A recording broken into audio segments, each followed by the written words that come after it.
The Venator Class Star Destroyer was the main capital ship of the Republic during the Clone Wars. This beast of a cruiser was the symbol of the Republic Navy and the most commonly seen Star Destroyer during the Clone Wars era. While it was built with ship-to-ship combat in mind, it was also very versatile, as it could be used as a mobile command center, a starfighter carrier, and was also often referred to as a Jedi cruiser during the Clone Wars. This mainly owed to the fact that mostly when Venador showed up, a Jedi general was likely to lead the fleet, and also because Jedi generals always picked them as their flagship. The flagship Jedi cruisers were further identified by painting the dual bridges in red, unlike the regular ones which were in gray. The Venador was designed by Lero Wessex and built by Quat Drive Yards.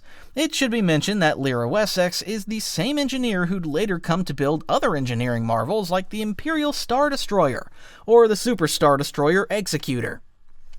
The Venador clocks in at over 1,100 meters in length and 500 meters in width. Its most distinctive feature is certainly its dual bridges, where one was for commanding the ship and the other for controlling any starfighter operations. Also, these dual bridges make the Venador look like Jar Jar's head. Yeah, now try to unsee Jar Jar whenever you see the Venador from now on. Down the Venador's central spine ran a massive half-kilometer-long flight deck, which is one of the biggest hangar bays of any Star Destroyer. These giant blast doors could be opened to release swarms of ARC-170s, V-Wings, Y-Wings, V-19 Torrents, Z-95 Headhunters, and whatever other Republic starfighter comes to mind right into battle. In total, the Venador could hold up to 420 starfighters, 40 gunships, and around 24 Republic walkers or ground vehicles. On its side, it also had two massive hangar doors, which could also be used for fighter or walker deployment. The ship's main weapons were the 8 massive dual DBY-827 heavy turbo laser turrets located 4 on each side of the Venador's sides. Furthermore, it had 2 medium dual turbo laser cannons which can be seen sticking out at the side of the hull and 52 point defense dual laser cannons. These turrets even rivaled the firepower of the later Imperial Class Star Destroyer's main battery. Each DBY-827 offered 7 power settings, allowing gunners to choose between minimal strikes up to obliteration blasts. When necessary, nearly all of the Venador's reactor output could be funneled into its main guns, giving it the power to overwhelm a Trade Federation battleship's shields with a single shot. However, that would leave the ship vulnerable to incoming fire, as its shields and everything else are temporarily disabled. AV-7 artillery cannons, the same ones we see during the Clone Wars series on Christophsis, were mounted at several points across the Venador for additional firepower. In Revenge of the Sith, these are the cannons you can see firing on the Invisible Hand during the hangar shot. A full crew complement to operate a Venador consisted of up to 7,400 personnel, which included officers, pilots, and crew members. Additionally, there were quarters and spaces for 2,000 clone troopers and also several droids, cargo, and food that lasted for at least 2 whole standard years. After the Clone Wars, the Empire still used the Venadors from the beginning stages, but slowly started phasing them out and replacing them with the successor Victory Class and Imperial Class Star Destroyers. However, the Venador was still built up until 5 BBY, which is actually quite late into the reign of the Empire. For fans like myself that grew up with the prequels and the Clone Wars TV series, I think this is actually the more iconic Star Destroyer, funnily enough. Of course, nothing can ever really trump the original Imperial Star Destroyer, but still, at this point I'm certain the Venador can give it a run for its money. LEGO also recently released a UCS Venador after nearly a decade of requests for it, and it looks absolutely spectacular. Sadly, I don't own one due to a lack of space, but maybe one day I'll get it. Let me know if you own it though. Such a great ship. The Acclamator Class assault transport wasn't technically a Star Destroyer class, but rather was the predecessor to all later Star Destroyer classes like the Venator or Imperial. Some even refer to it as a proto-Star Destroyer, thus I wanted to talk about it in this video as well. It served primarily as a troop deployment vessel, but could also engage enemy ships and was used by the Galactic Republic at the start of the Clone Wars. The Acclimator can be seen prominently during the Battle of Geonosis as well as the end of Attack of the Clones, where the clones form up in front of several Acclimators.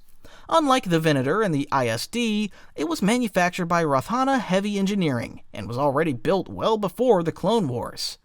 Due to its success at Geonosis, the Republic ordered 1,000 more of them and deployed them across the galaxy to fight the CIS. During its service time, it would attack fortified systems and break through blockades in hopes to then land its troops directly into the battlefield. Also, it was among the first ships to adapt the dagger-like shape that would come to influence all the later Star Destroyer classes. This shape design allowed it to concentrate all firepower along a narrow front, while reducing its overall exposure and surface area to enemy attacks. The Acclimator measured 752 meters in length and 460 meters in width. The ship's lower hull housed a large central assault hangar which could deploy a full army of troopers and its vehicles. Most of the passenger and barracks areas were situated on the upper decks, while the lower hangar included a system of ramps and elevators to allow troops to disembark the ship quickly and get onto the battlefield. The Acclimator was also built to be able to land on rough terrain like deserts, jungles, and even on water. In terms of capacity, the Acclimator could transport up to 16,000 clone troopers. It also carried 80 LAAT gunships, 14 of these being dropships. For vehicles, it carried 84 armored vehicles, such as ATTE walkers or SFAs. It also carried 320 bark speeder bikes. For ship-to-ship combat, the Acclimator had 12 quad turbo laser turrets, 24 point defense cannons, and 4 heavy torpedo launchers.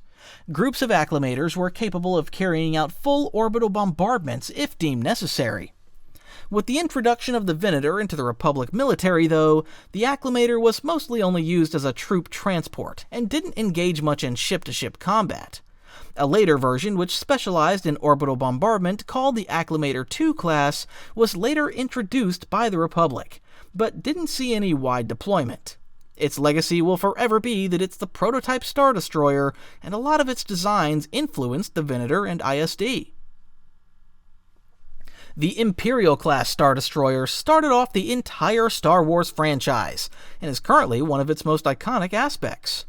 The first thing people got to see back in 1977 was the belly of an Imperial Star Destroyer and its 3 main engines chasing down the Tantive 4. Building upon the strengths of the Venador, the introduction of the Imperial Class marked the shift in the Navy's philosophy from capital ships like the Venador that were very functional and multi-purpose towards a ship that symbolized raw power. It was bigger, it was stronger, and it was everything the Empire stood for. The sight of an Imperial Star Destroyer was supposed to set fear into the enemy. The first version of the Imperial Class Star Destroyer, called the Imperator Class, made its debut at the end of the Clone Wars to guard a remote world, but its design was refined and then given into mass production as the Imperial Class we all know and love after the Empire took over. Over time, due to the sheer might of the Imperial Star Destroyer, others like the Venators found themselves without any real purpose and were slowly phased out. It was designed by Lero Wessex, as mentioned before, and manufactured by Quat Drive Yards.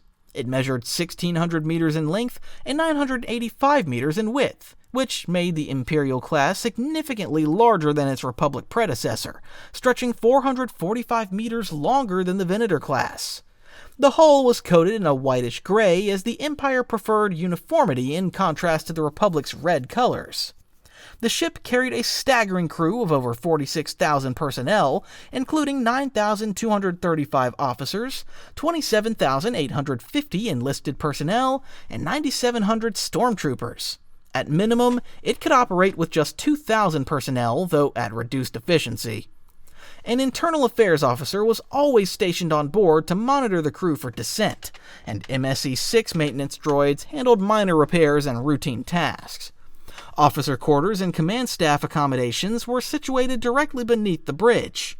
Gunnery crews, stormtroopers, and enlisted crew were housed across the lower levels of the superstructure and midsection. The ship also featured combat simulation chambers, environmental training zones, multiple medical substations, and starfighter pilot simulators, making it a fully self-sufficient operational base. For armament, the Imperial Class boasted 2 dual heavy ion cannon turrets and 6 large turbo laser batteries, which were located on top of its hull and flanked the commander tower. These cannons were the most powerful ones in the Imperial class, and each of these main turbo lasers measured approximately 50 meters in diameter, and was capable of breaching enemy capital ship armor and collapsing shields with direct hits. Against smaller fighters and such, the Star Destroyer further had 60 XX-9 heavy turbo lasers, 60 NK-7 ion cannons, multiple heavy and medium turbo laser emplacements, and 10 tractor beam projectors. Fire control was managed by targeting computers, with a separate tractor beam targeting array located at the top of the command tower. This was also the most notable difference between the Imperial 1 class and the successor Imperial 2 class Star Destroyer, where this tractor beam array was replaced by a communications tower. The Imperial class's deflector shield were also some of the best available. Its shields are strong enough to take a collision with the GR-75 transport and not take any damage, as seen in Rogue One when Vader's Star Destroyer arrives at the Battle of Scarif. The shield's coverage was managed through several key systems, including 2 large ISD-72X domes located at the top of the tower, which also function as long-range sensors. Unlike the central trench-style hangar of the Venator, the Imperial 1 had 2 massive hangar bays arranged lengthwise along the ship's underside. One hangar served for deployment and arrival of shuttles, landing crafts, and troop transports. The other managed purely TIE fighter operations. Within these hangars, the ship carried 72 TIE fighters, alongside 8 Lambda Class shuttles. There were also special armored compartments for TIE bombers to protect the rest of the ship in case their bombs would go off. Returning fighters were directed into a dedicated return bay where pilots disembarked and the ships were cycled through maintenance and rearmed. For ground assaults, every ISD hangar could also hold up to 20 AT-AT walkers, 30 AT-ST or AT-DP walkers, and 15 Imperial troop transports. The bridge of the Imperial class was located at the top of the tower and featured these classical sunken control pits flanked by raised officer walkways. There were consoles for navigation, communication, and systems monitoring filling the control pits, while command personnel stood above to oversee operations. Imperial Star Destroyers were stationed in all Imperial sectors across the galaxy. They were supposed to uphold Imperial law and order, and in worlds where there was dissent, crush it completely.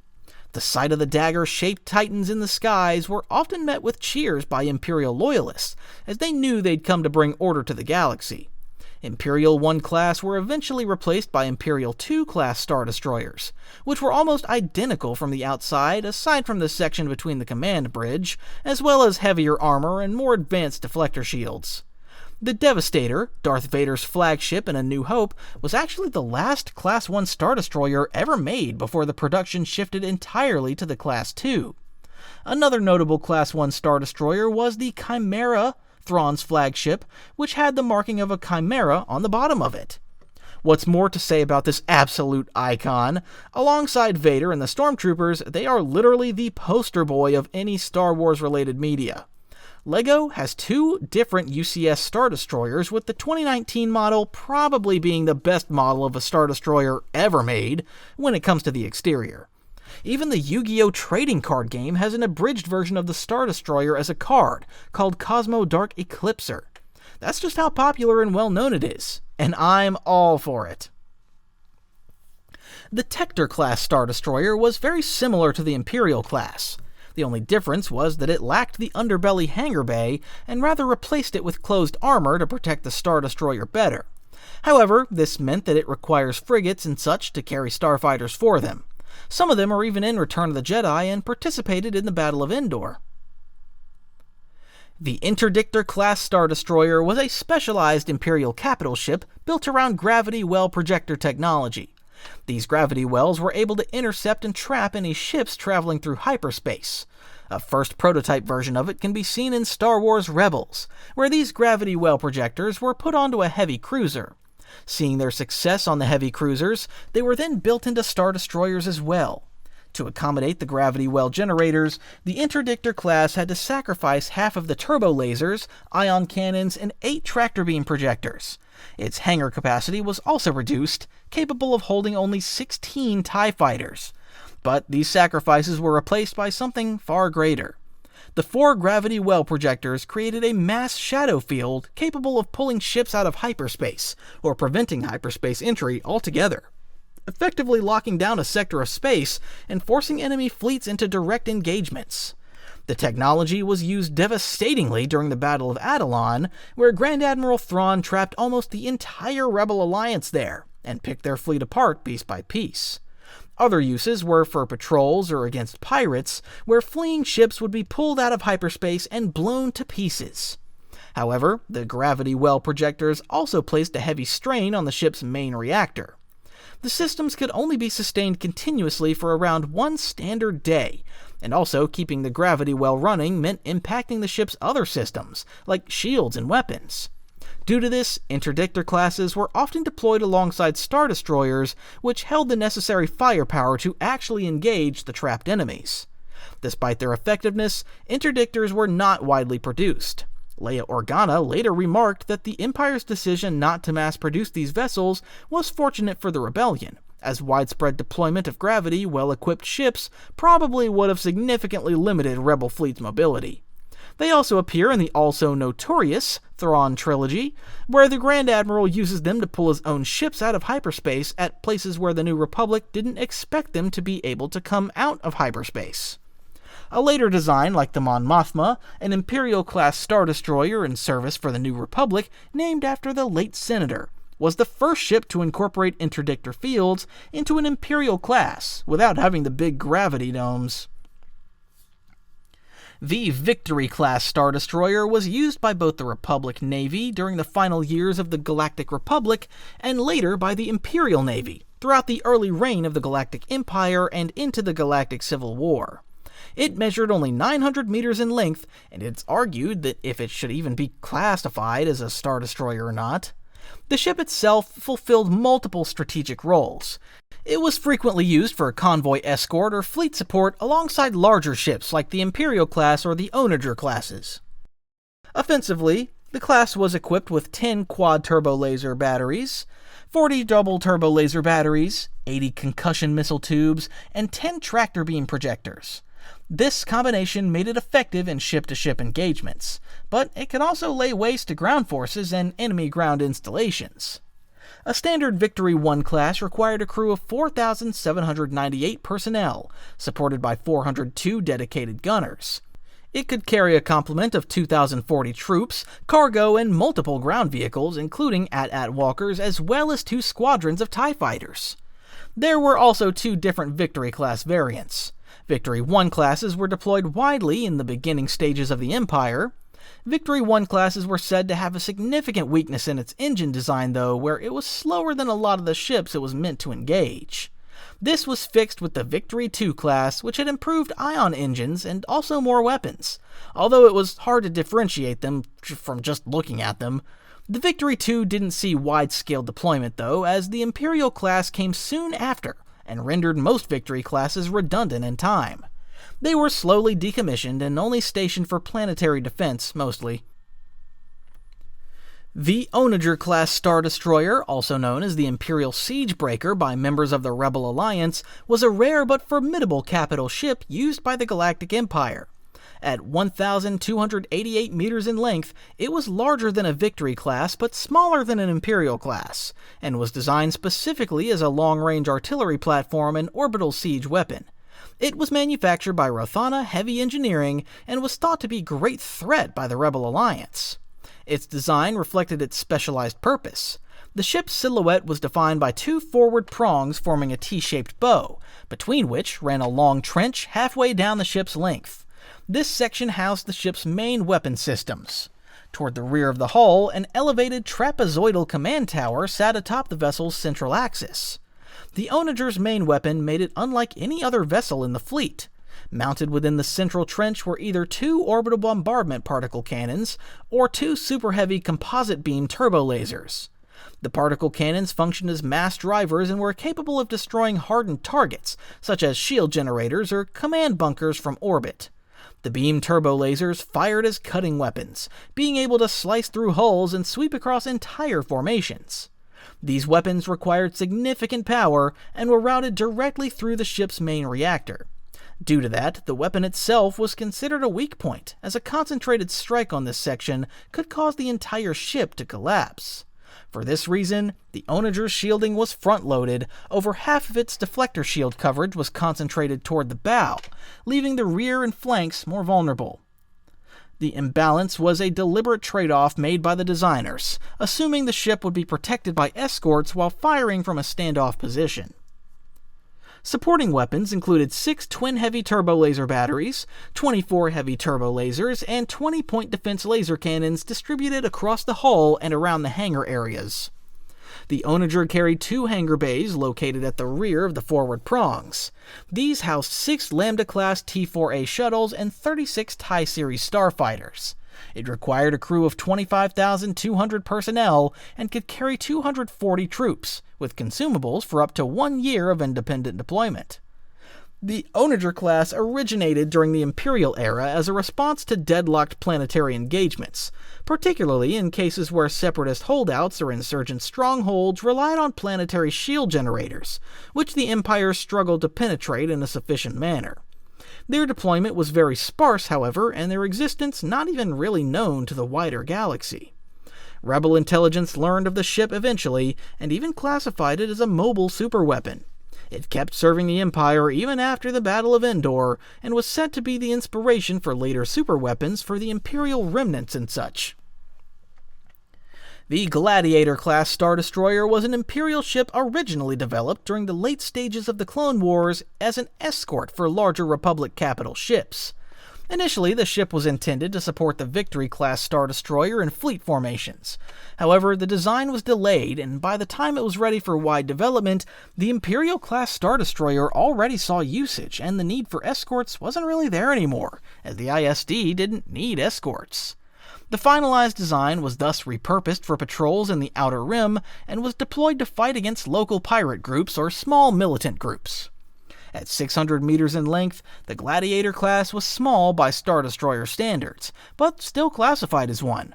The Gladiator's most defining feature was its prominent forward hangar. This split the hull into 2 halves and provided a large launch bay.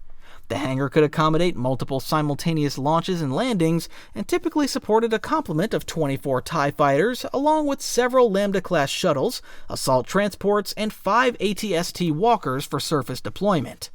For armament, the Gladiator carried 12 dual light turbo lasers, 10-point defense medium laser cannons, 10 medium concussion missile launchers, and 8 tractor beam projectors. 2 production variants were eventually fielded by the Empire, the Gladiator 1 and Gladiator 2 classes. The difference between them was minimal, though, as it was mainly sensor upgrades and improved shields. A lot of them also fell into pirate hands, as their small size meant that even smaller groups were able to use them. Their value on the black market was also very lucrative, so they were often targeted by pirates as the object of theft just to sell them on. The Resurgent Class Star Destroyer was the First Order's big new Star Destroyer type, and served as the successor to the Imperial Class. It came in at over 2,900 meters in length, making it almost double the size of an Imperial Class one. While it visually still had the classic dagger-shaped profile of its predecessors, the Resurgent Class incorporated several design revisions from both Venator Class and Imperial Class Star Destroyers. This is mainly visible by their redesigned command bridge to counteract the flaw that led to the Executor's demise. Now, the command bridge was no longer mounted atop an exposed tower, but instead placed lower into the ship's main substructure, even being flanked by some defensive batteries. In case that bridge was destroyed, there was even a second emergency command bridge located in the middle of the ship to ensure the Star Destroyer remained operational should the main bridge be lost. As the Star Destroyer was very big, an insane amount of approximately 74,000 personnel was required to operate it, all of them working on a 6-shift rotation. Many junior officers were born into the First Order and trained their entire lives aboard vessels like the Resurgent, considering them their home. Furthermore, 8,000 First Order stormtroopers were housed near the bow, with direct access to a multi-level training complex. In terms of hangar layout, the Resurgent Class introduced improvements over the Imperial design. It featured dual lateral hangars on the port and starboard sides, and included launch racks and docking claws. Automated deployment rails allowed the Resurgence to launch its complete fighter arsenal faster than any of its Imperial predecessors. Its main hangar housed 2 wing complements of regular First Order TIE fighters, Special Forces TIE fighters, and First Order TIE bombers. Also, 100 First Order landing crafts, She-class shuttles, and Kylo Ren's Upsilon class shuttle were docked there. The Resurgent Class was armed with one of the most impressive profiles of its time. Over 1,500 turbo lasers and ion cannons were scattered across the ship.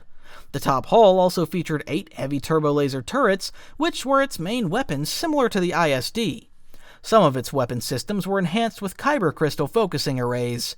These rare upgrades significantly boosted energy output and recharge rates, making the Resurgent's heavy batteries more potent than any previous Imperial weapons. Following its introduction in the years prior to the Battle of Starkiller Base, the Resurgent Class became the backbone of the First Order Navy, replacing aging Imperial vessels and serving as the principal command platform during its expansion across the galaxy. The Finalizer, the first of its class to ever be built, was commanded by General Hux and Kylo Ren, and launched the attack on the Jakku village at the start of The Force Awakens. At least 30 Resurgent-class ships formed part of the active First Order fleet at the time, though more were suspected to exist beyond known space. During the Resistance campaign, many Resurgent-class Star Destroyers were destroyed, 20 alone during Holdo's dumb hyperspace ramming attack. Others were downed in subsequent battles across the Mid-Rim and Outer Rim territories. Notably, the Steadfast, a Resurgent-class destroyer, was chosen to command the Final Order's fleet above Exegol. The Ziston-class Star Destroyer was the capital ship of the Sith Eternal Fleet, built in secret beneath the surface of Exegol. From the outside, it looked very similar to the Imperial Class Star Destroyer, except for having Sith Eternal red markings around its side, as well as having a big cannon on the bottom. It was also bigger than a standard Imperial Class, coming in at 2,406 meters in length.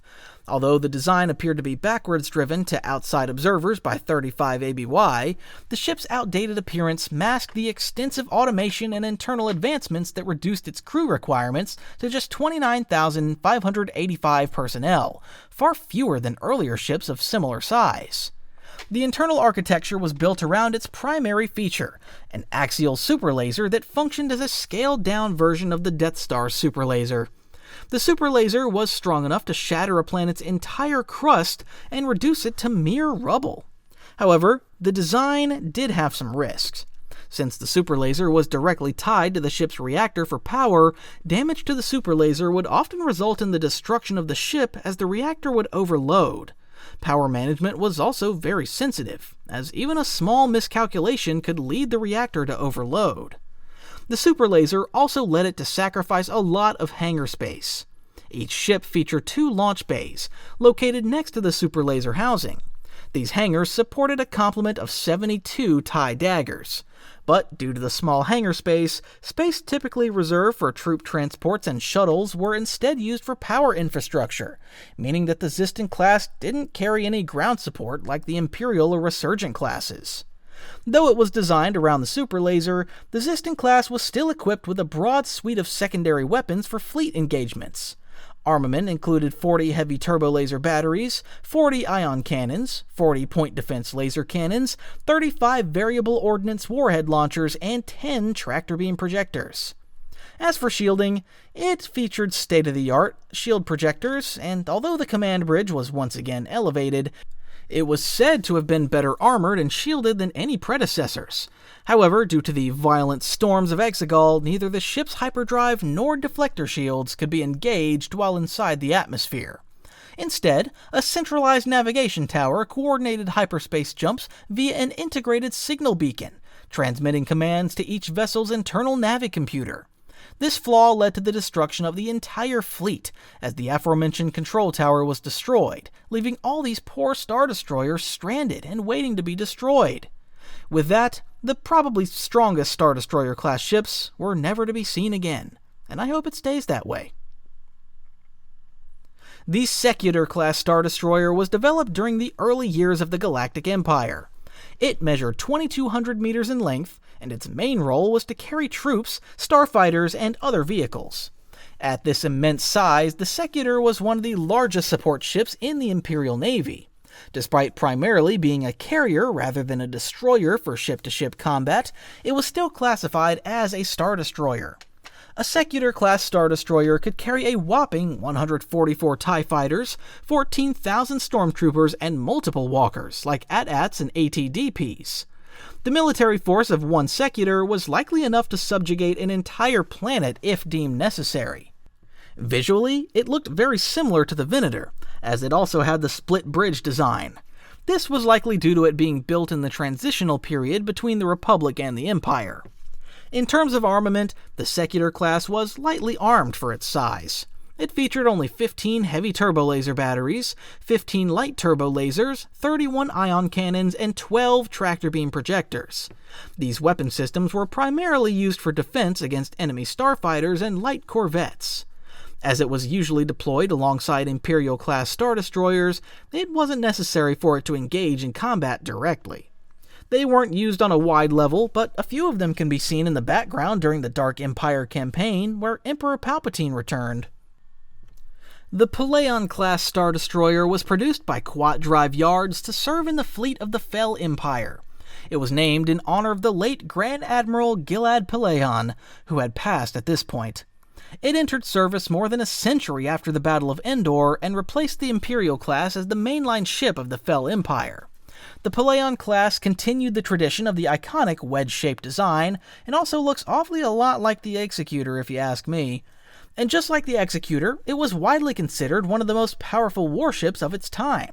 It had the most advanced weaponry of the time, and its firepower was even greater than the Imperial classes of the late Galactic Empire. It also was able to create an interdiction field like the Interdictor Class. Due to this, Paleon classes were often seen as the flagship of Fel Empire fleets.